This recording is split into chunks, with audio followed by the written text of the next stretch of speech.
Hello everyone, Brad Johnson here, and so in this video I'm going to be channeling Adronis once again, as he'll be talking on the subject of the bravest of souls. So I'm going to go ahead now and connect via the channeling state to bring Adronis through, and we'll get started. Here we go.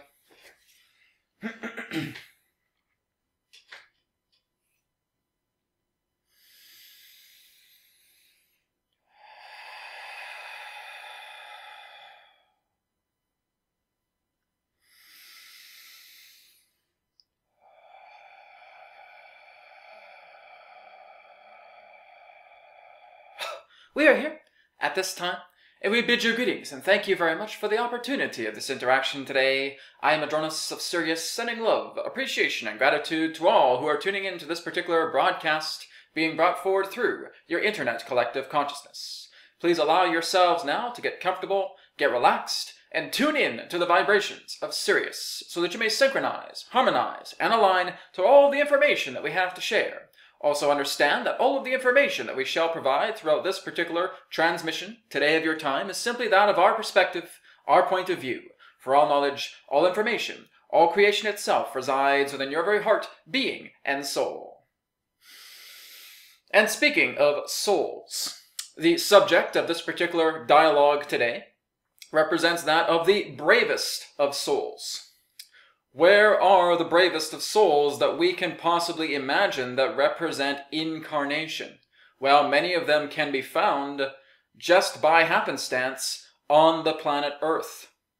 Many of you are going through immense shifts, immense transformations by having the courage to look inside yourself to realize exactly what you no longer prefer to experience within your reality, to helping yourselves move into an empowering state of expansion. This is the essence pertaining to the idea of a brave soul. That when you came here on Earth, you realized that it would not be a picnic. You realized that it would not be about rainbows and happy times. Even though there are very strong aspects of that here, it's all about being able to integrate yourself through the idea, again, of an advanced soul-based university. And that's where you are on planet Earth. The whole idea of why you have such extremes in your reality, why you feel that there is all these particular challenges and conflicts and turmoils are all part and parcel of the curriculum itself.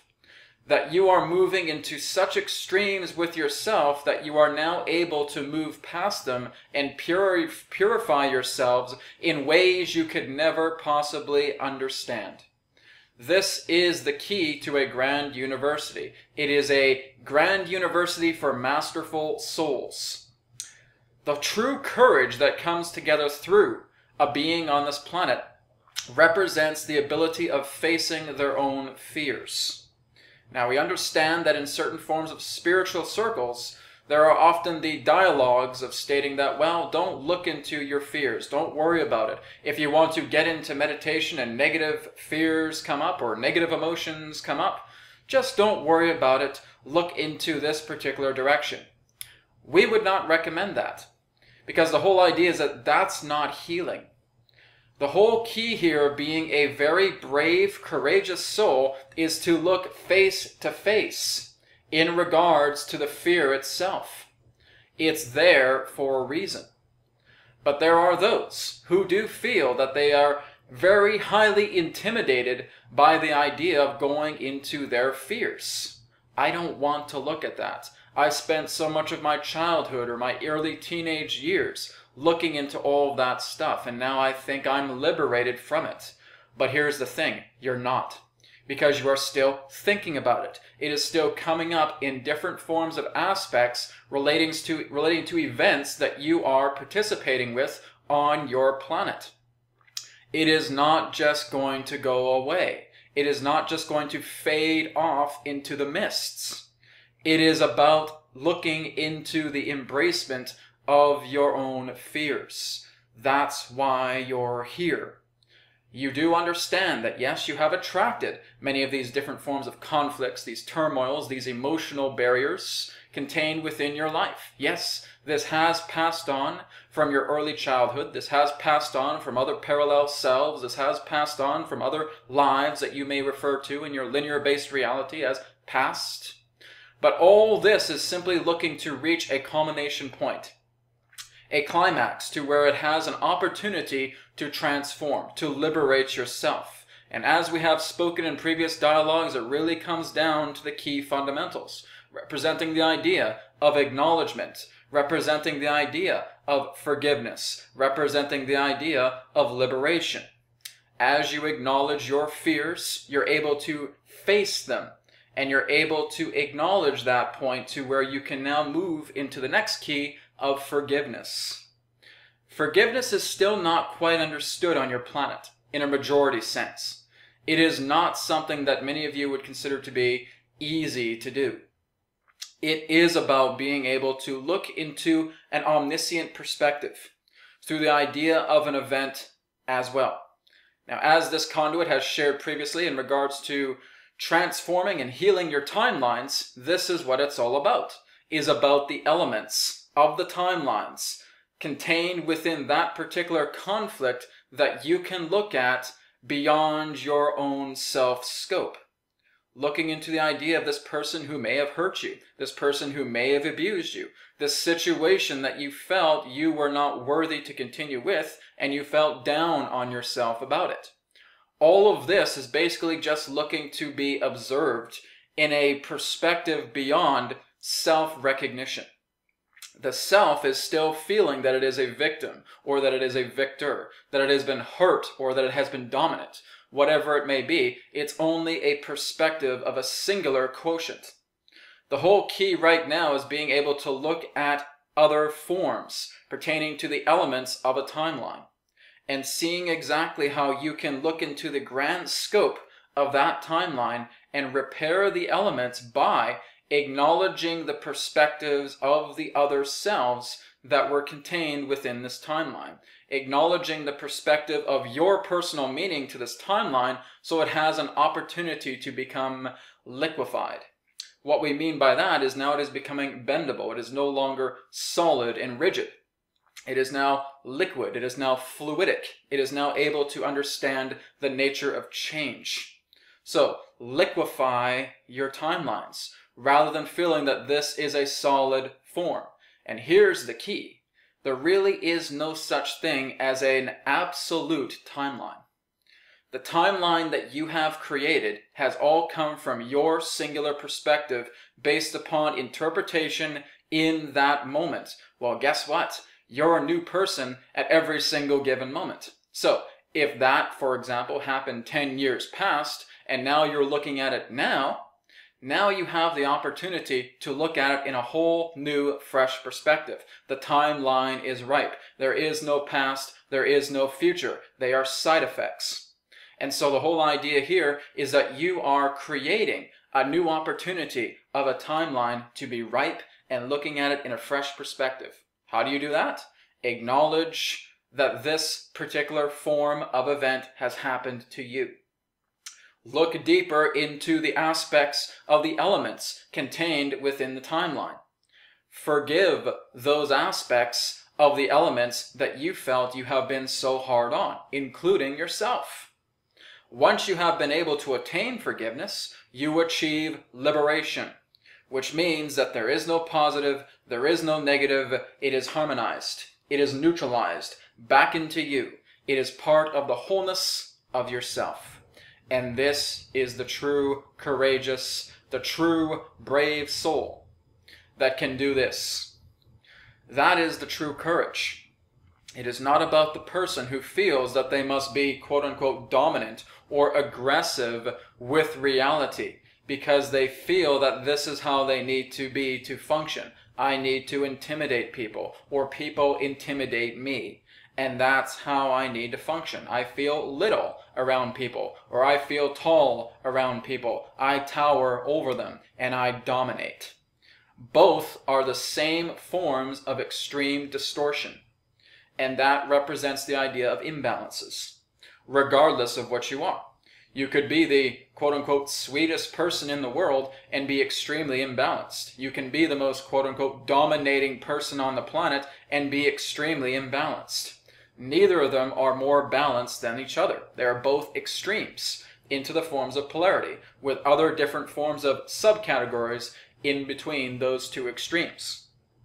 The only way that you're ever going to liberate yourself and understand what freedom truly is on this planet is when you face your fears. Now, when we say that, some people may say, oh, I don't know. Is there not an easy button for this? Is there not something that we can do that will make this a little bit easier? It's not always about the idea of having easement into your life. It's all about being able to understand how well can you forgive.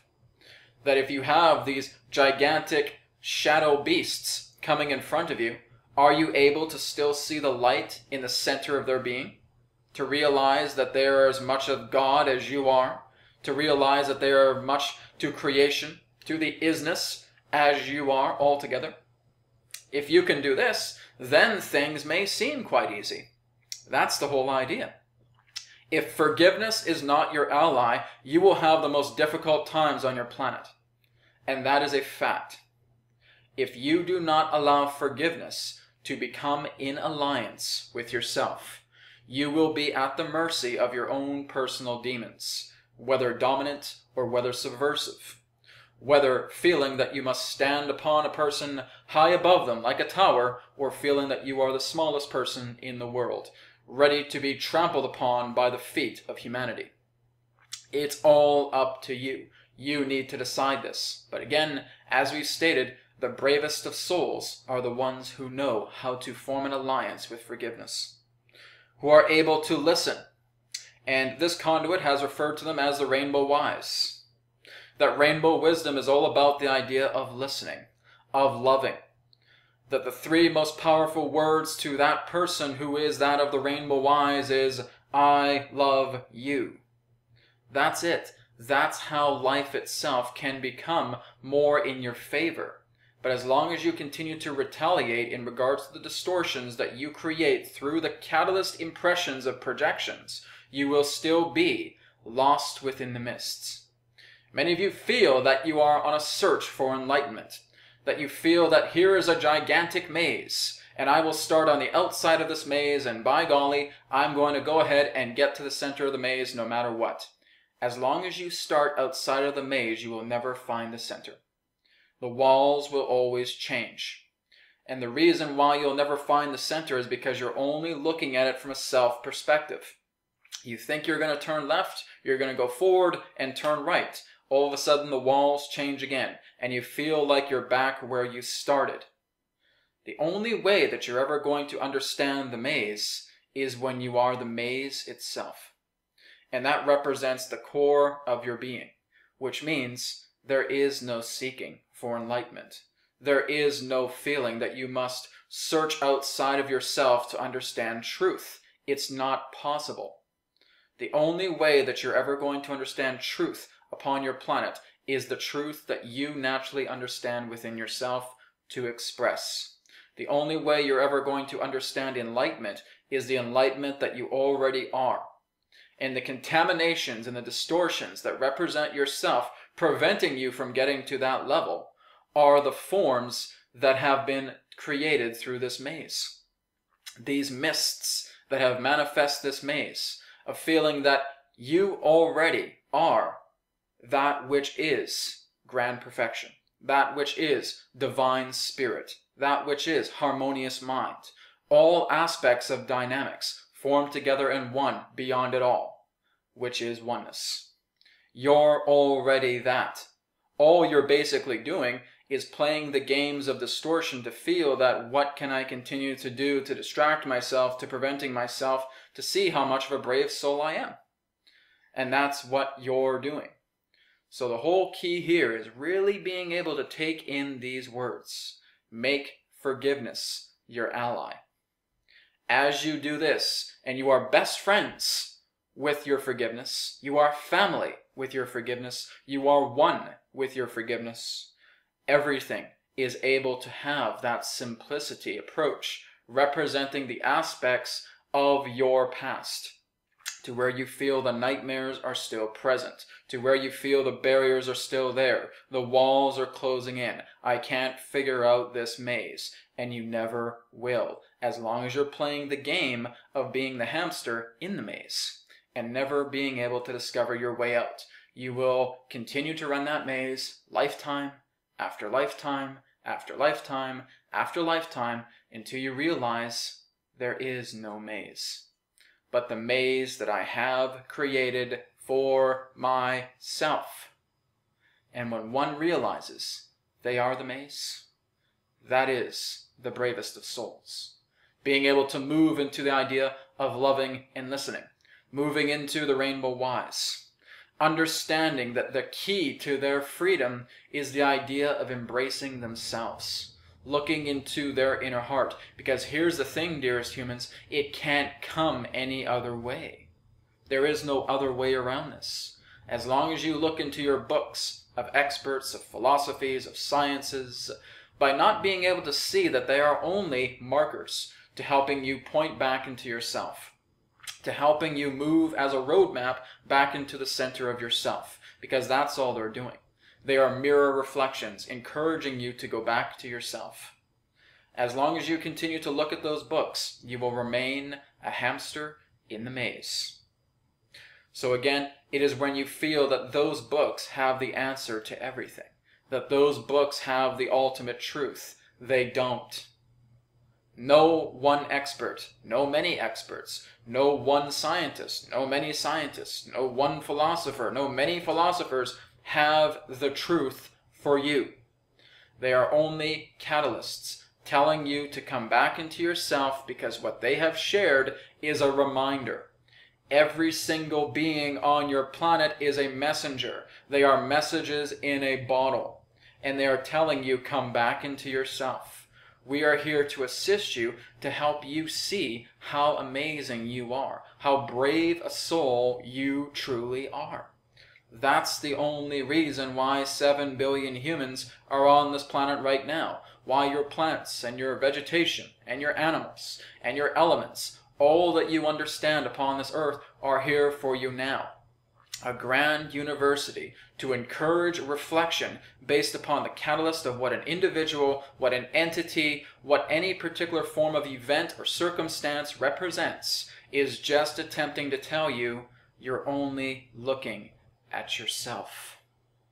And as you're continuing to look at yourself, now you're able to dive deeper. The encouragement of an instructor has been very, very beneficial. Now I can look into that realization to go deeper into myself. Thank you so much to that catalyst that has helped me to instruct myself to go within.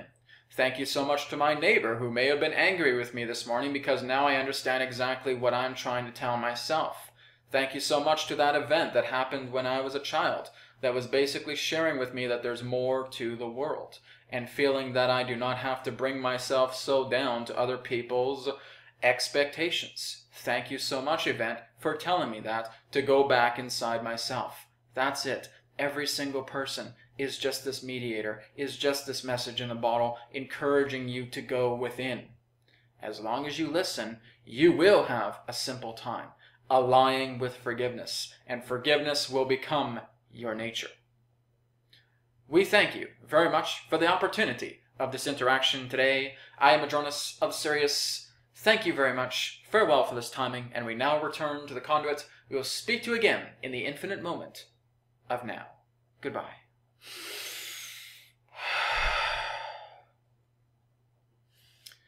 Thank you very much.